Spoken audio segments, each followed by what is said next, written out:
A friend got in touch with a problem with her Artisan 70D ribber. That's the mid-gauge Artisan. And hers keeps dropping without her permission. She'll have it in position to knit, then whoops, it's gone. So Jack is going to explain to you what's at play when this happens. The main bed always stays in the same position.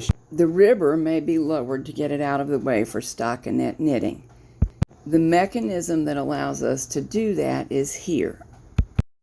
Here are a couple of still shots of the mechanism we'll be viewing. When you go behind or sort of under the machine and have a look, this is what you see. This is the orientation that you see too.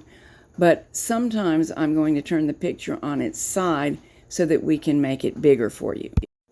Here Jack is lowering the bed for you and it's functioning normally, although mine's a little bit stiff and could use some lubrication. Push down on the lever and it drops. You lift and it goes back into position.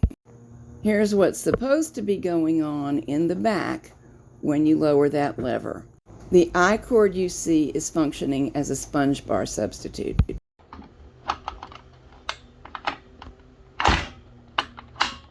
See that, did you see that it fell when I lifted it?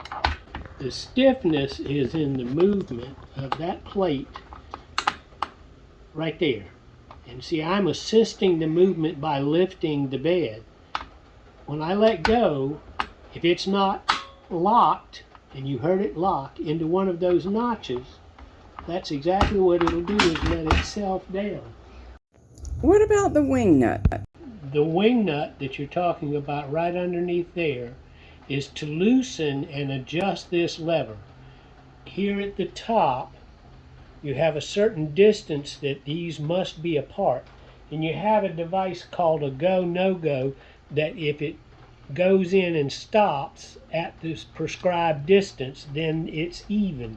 And it should be the same on this side as it is on the other side, the distance between these gate pegs. But this machine didn't come with one. However, you can make yourself a feeler. That's right. The manual will tell you what distance is allowable so that it functions properly. You push down on this lever and it lifts the ribber slightly towards the main bed.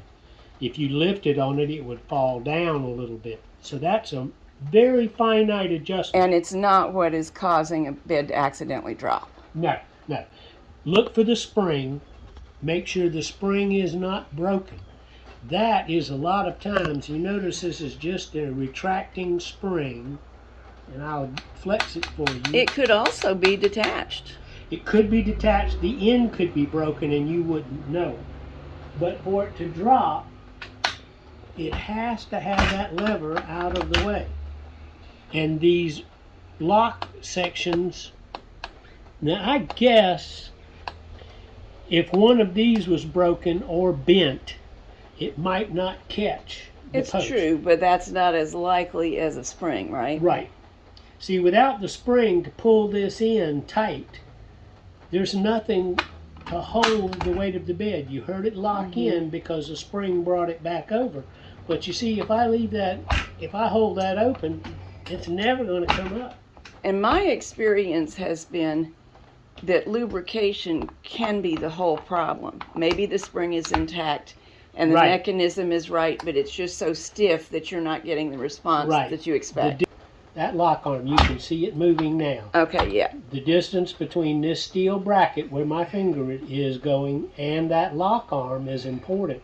So if the lock arm is bent slightly, which can happen. Sure, and anything that's been shipped, anything can happen. Right. If it's bent away from this angle bracket, then it's not going to catch that post like it's supposed to. You can see it catching the post back there. But it's really very simple. If it's in one of the grooves that is in the left of the picture, or when I rotate it, it'll be the bottom of the picture, all is well. If it doesn't make it all into those notches, down it goes. That's it. That's what holds it up, is that spring-loaded arm and the way those notches catch that post.